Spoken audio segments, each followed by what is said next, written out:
Hi guys! Mami Park is here. So today nga, ay nakapag-usap na kami ng may-ari ng ating bagong magiging tindahan. So bibigyan ko din kayo ng hapyaw na pasyal sa aktual na video ng ating magiging bagong store. So sa mga susunod na araw or susunod na mga journey natin ay kung gaano siya kalayo sa store ko, kung saan siya nakapwesto. Sa ngayon, ang ipapakita ko po sa inyo ay yung hapyaw na pinakaloob niya. Hindi po kasi ako makapasok basta-basta kasi nga nagwe-welding po doon si tatay, which is yung nakausap namin kagabi nila Lola Park nyo, na yun po pala ang tatay ng may-ari. So kanina, ang nakausap ko ay yung asawa, no, yung manugang. So kaya naman kanina ay shout out kay Ma'am Grace na aking magiging landlord, no. So syempre silang buong family magiging landlord ko. Nakakatuwa kasi napaka soft spoken niya, masarap siyang kausap, mabait kausap, matinong kausap, at nagkasundo kami, no? So kaya naman by tomorrow Thursday ay magda-down muna ako. Ang usapan namin, magda-down ako ng kasi 1 month deposit, 1 month advance. So habang hindi pa naman nila may mga yayariin pa doon, ay para lang ma-safe na ma-reserve na sa akin. Sabi ko, magda-down ako ng pang 1 month muna, and then saka fully paid yung down payment kapag ka naka-move na or magtitinda na. So, yun, no? At syempre, binalita na rin natin yung kay Lola Park nyo. So, I'm so excited kasi may bago na naman tayong hamon, no? Tulad lang din yan ng ating tindahan ngayon na nung una talagang hindi, ang purpose lang ay yung maging dishwashing house ito, at di naman natin din akalain na nag-click tayo sa ating grocery stores, no? So, if I will recall or reminisce 2 years ago, kasi po namin to, anniversary month po ang March. Kaya po sa March 31 ay meron na naman po si Mami Park na less 3 pesos for every 100 hanggang 300 po, ay magkakaroon po sila ng less 3 pesos every 100. So ibig sabihin po, kapag naka 500 si customer, yung 300 po doon ay yun po ang maliles ng 9 pesos. Ayun. Kasi hindi ko naman po kakayanin na talagang literal na every 100 ay 3 pesos. So, kahit pa paano ay masarap syempre sa pakiramdam ng ating mga regular customers at mga customers na makabibili sa atin na sila ay parte ng ating anniversary sale. Bukod po ang sigarilyo po ay magkakaroon po ng less 3 pesos sa every pack ng sigarilyo. And also, may mga freebies din po tayo na ipamimigay at free candies dahil binigyan din po tayo ni PMFTC ng napakaraming candy, at yan din po ipamamahagi natin ng iba sa mga tumatangkilik sa ating mga cigarette products na customers. At syempre mga kasari. Alam niyo po ba yung mga napi-free ng mga kasari dito sa aming mga candies? Binebenta din nila yun. So malaking bagay sa kanila, di ba? Para na rin silang bumili sa labas. Kasi sa labas, makakabili sila pero wala naman silang free. Hindi sila bibigyan ng free. Dito kay Mami Park, pinamamahagi ko sa kanila. No, ganun si Mami Park. And also, ang alam ko din, si PMFTC ay, ang ahente ko ay kinukuhanan na ako ng schedule para po magkaroon po muli ng promo booth ang ating tindahan. Kasi love na love nila ako. So, hindi naman sa pagyayabang guys, hindi sa pagbubuhat ng bangko, ako po ang pinakamalakas kumuha ng sigarilyo dito sa Willow Bend and Lumina Subdivision. So, kaya, isang achievement yan, no? Isang milestone yan ng ating tindahan. Okay, so, also, yung napag-usapan din namin kanina, tinakil namin na yung mga gusto kong mabago doon sa, i-renovate or dagdagan doon sa ating magiging pwesto, yung ating rerentahan para sa Lola Park nyo. So, I'm so excited na i-share na sa inyo. However, mag-shoutout muna tayo. Kasi parang dinig ko, parang basa ko, ang daming mga nakarelate din sa akin na mga anak na mahal na mahal nila ang nanay nila, ang magulang nila. Pero talagang kapag dahil sa may sarili ng pamilya, hirap na din sa buhay, no? Na kahit nagnanais tumulong, pinagdarasal na lang na sana lumaki pa ang kanilang kita para sila din ay makatulong muli sa kanilang mga magulang. So alam nyo, this is not about bragging or what. This is inspiring, no? Na tayo, ako talaga especially me, no?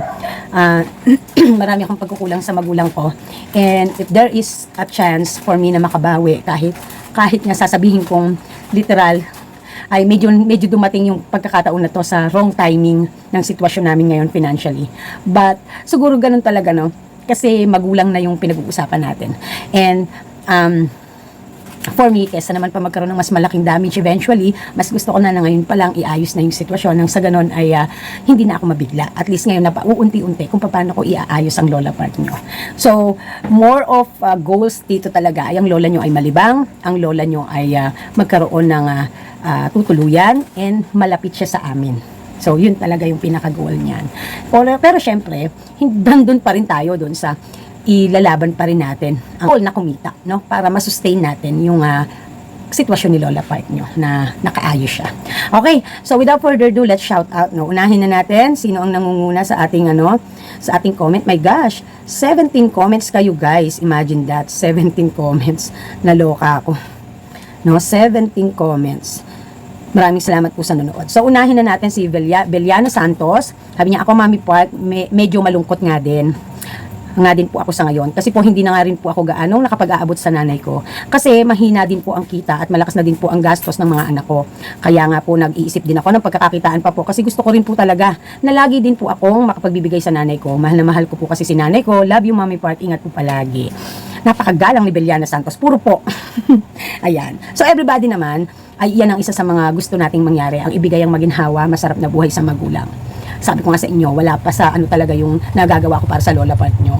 But kasi dahil nga malayo siya sa akin, so ngayong malapit na siya, ay abot kamay ko na siya, no? At kung ano man ang magiging problema, ay kahit paano madadamayan ko. Kasi para sa akin, sa edad na ng lola part nyo, na over senior citizen na siya, hindi na niya deserve talaga ang mahirapan. However kasi, ayaw niya talaga ng gesture na aasa, na manghihingi sa mga anak. Dahil, gano'n nga no? Real talk, no? Sa totoo lang, kasi ako tulad ko, magulang na ako. Parang napakasakit din sa part ko na dadating ako din sa punto na nanghihingi na lang ako sa anak ko.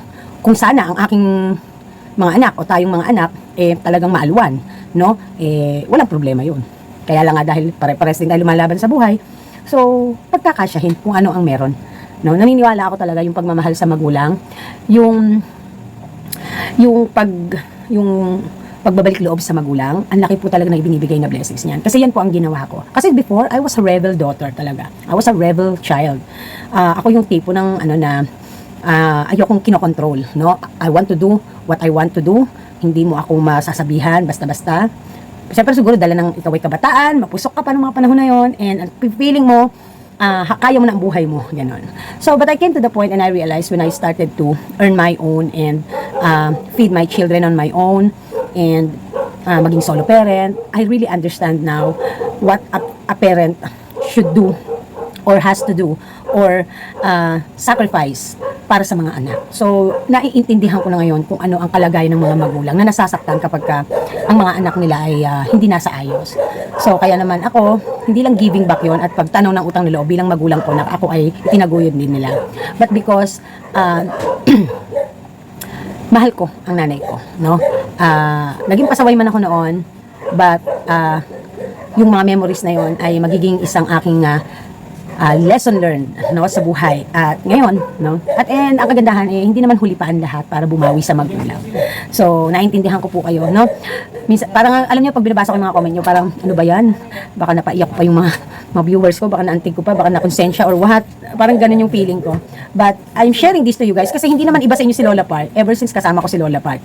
May vlog ako niya nung si Lola Part nyo ay nagkaroon siya ng sinuportahan ko magkaroon ng tindahan noon, ganyan. No? So, ako, hanggat kaya ko. And alam ko kasi kung kailan ako e-entra para sumagot ng tulong, kailan ako papasok sa eksena, ganon. Kasi hindi all the time ay parang, kasi minsan, no, ayoko kasi yung masasabihan akong nagmamagaling or feeling, ganyan. So, kaya ako, kahit anong ibato nila sa akin ng mga salita, kasi hindi naman nila alam ang side ko, di ba? So, ako, kumikilos ako minsan lang akong kikilos, pero I'll make sure na pag kumilos ako para sa magulang ko, is yung talagang may impact na makagagaan sa stress ng Lola Part nyo. Kasi, Lola Part doesn't deserve to be stressed sa edad niya ngayon, no? At lola niya yung nagme-maintenance na din.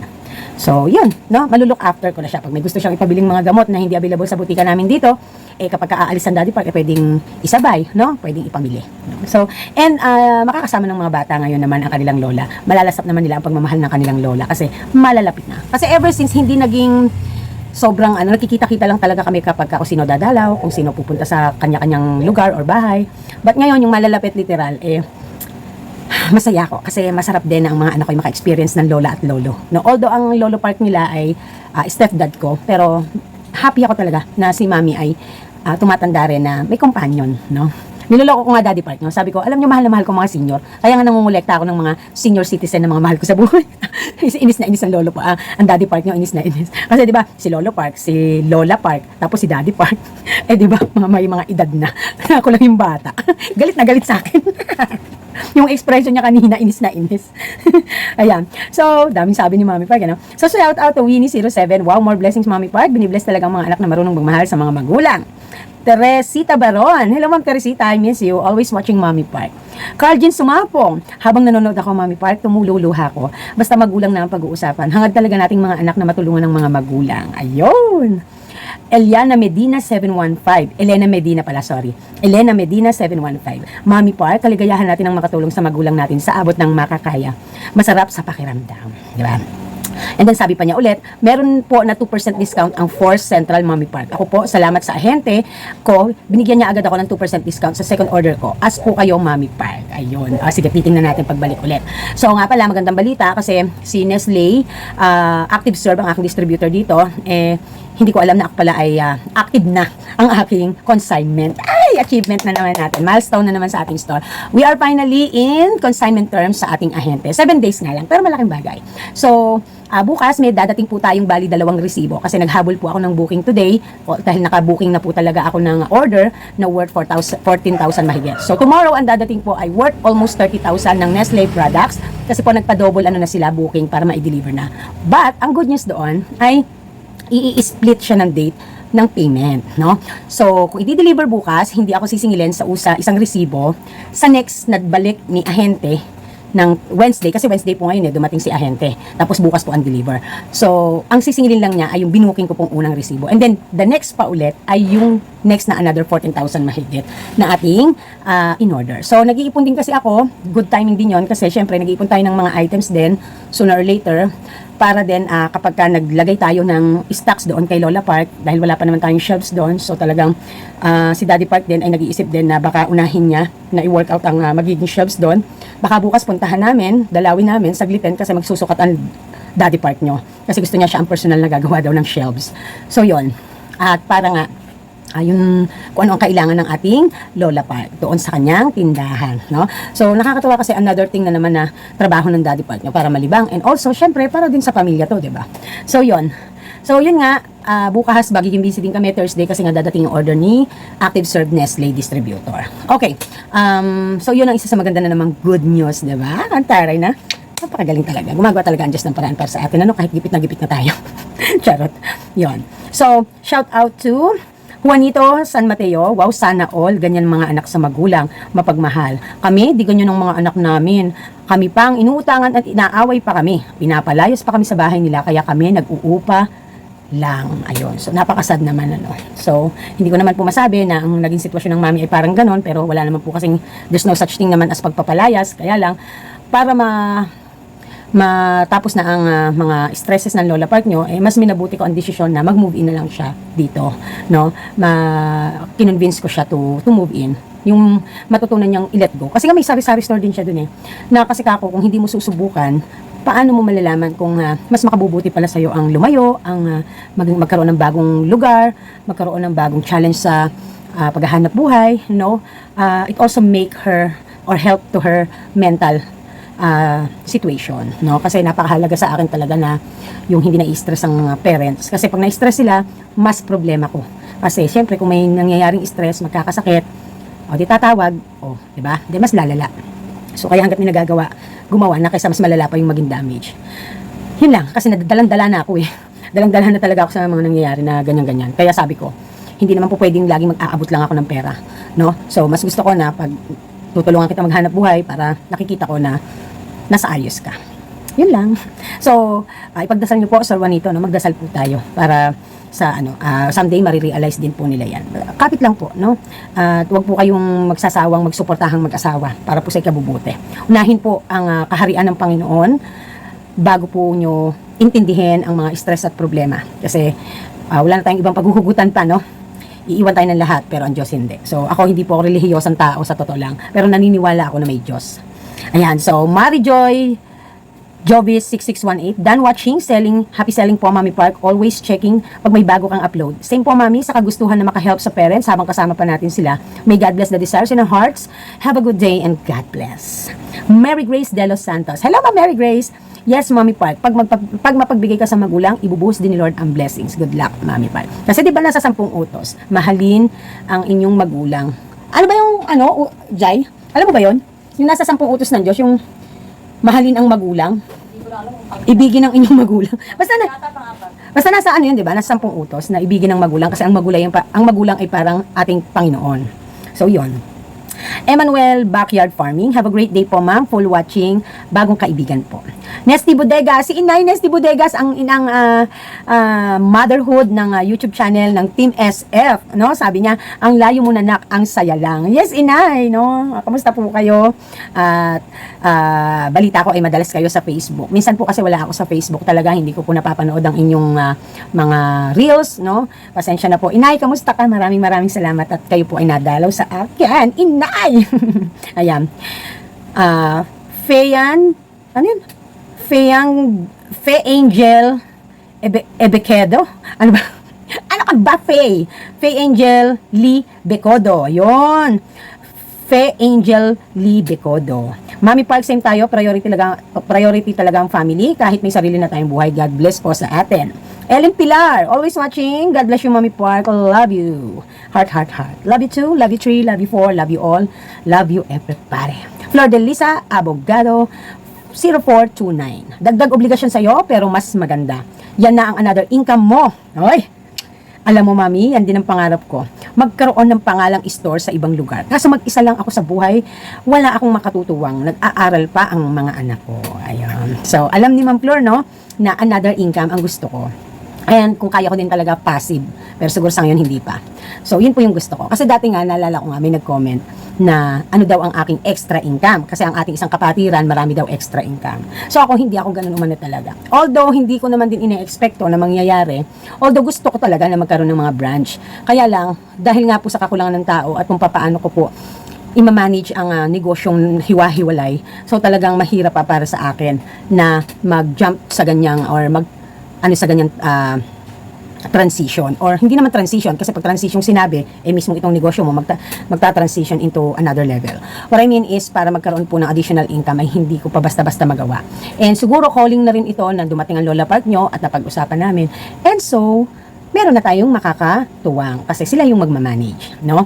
Mga magulang ko naman yon. Although, alam naman ni Lola Park nyo na pagka negosyo, aayusin natin. Ang sa ganun na hindi tayo pare-parehas na bumagsak. So, maraming salamat, Ma'am Flor de Liza. Ayan. So, talagang ako, mas gusto ko ang additional income kaysa sa extra income. Kasi, yun nga, dati na-explain ko na kung pagod lang din ang ibibigay sa akin at hindi rin naman makapagbibigay ng maganda at malaking benefits, ay hindi ko siya gustong gawin, di ba? Siyempre, ang dami nating role sa buhay. Hello? Michelle Vasquez 5073, heart.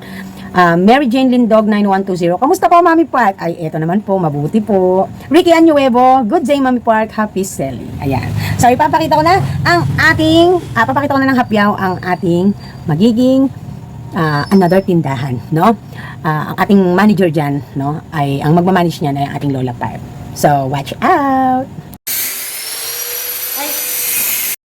Alin ba? Yung papel ko. Opo. Sabi nga namin kagabi, tanggalin nyo na yan. Ay, hindi. Hayaan nyo.